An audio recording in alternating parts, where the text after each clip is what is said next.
In this video, I'll be using corrugated plastic to make an efficient organizer for my Dremel bits. I've been using my Dremel a lot in my current project, and I finally got fed up with the disastrous state all the bits were in. There were a few stuck in the top of the press, a few in the clunky case the Dremel came in, and the rest were scattered all over the house and garage. Here, there, who knows where. I've never liked the original case. It's twice as big as necessary for what it actually holds, and the size and spacing of the bit holding slots is restrictive. I've been storing the Dremel in the mini drill press ever since I got it anyway. Back to the hack. I decided to use strips of corrugated plastic to hold the bits. When stacked together on edge, it forms a densely packed grid of perfectly sized holes.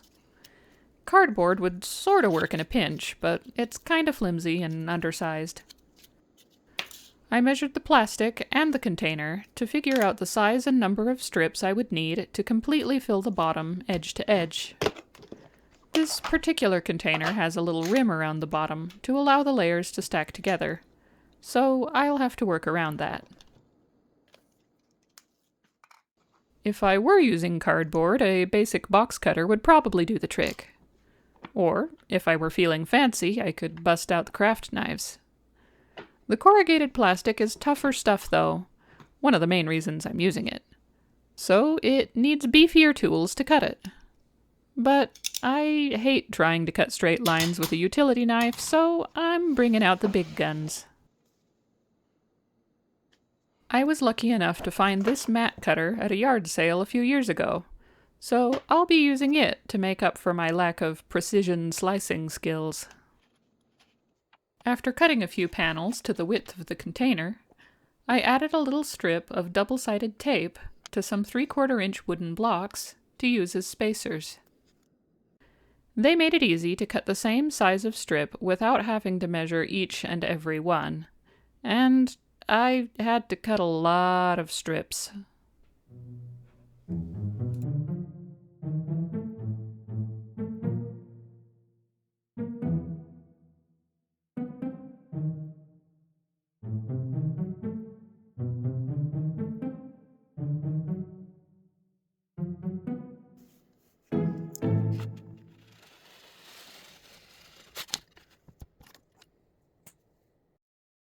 Once I had enough strips to fill the bottom of the container, I stacked them tightly together and used hot glue to connect them at the ends.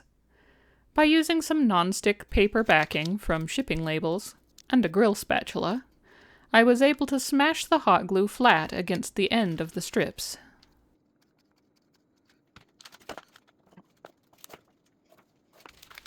I repeated the process on the other side and then did a test fit. I had to remove a little glue from the last strip on each end so that the corners could be squished and slightly rounded to fit the curve of the container. After another test fit, in which I noticed how flimsy it was being glued only across the ends, I added reinforcement strips to the bottom. Since that rim around the bottom of the container lifts the block of strips up just a little, there will be a small gap underneath them, which leaves plenty of space for the reinforcement strips.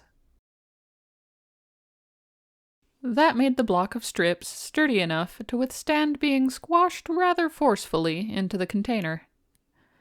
There are some gaps left along the sides of the block, which I filled in with some shorter strips that I trimmed and squished to fit the curves.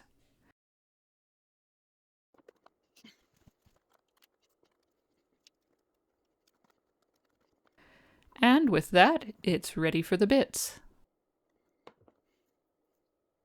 I rounded up as many as I could find without putting too much time and effort into searching. I can always add the rest later, as I stumble across them. Cutting discs, sanding drums, and other non-bit components can go into the divided bins that came with the container. And if I end up needing a bit more space for bits, I can always add the strips to another layer later.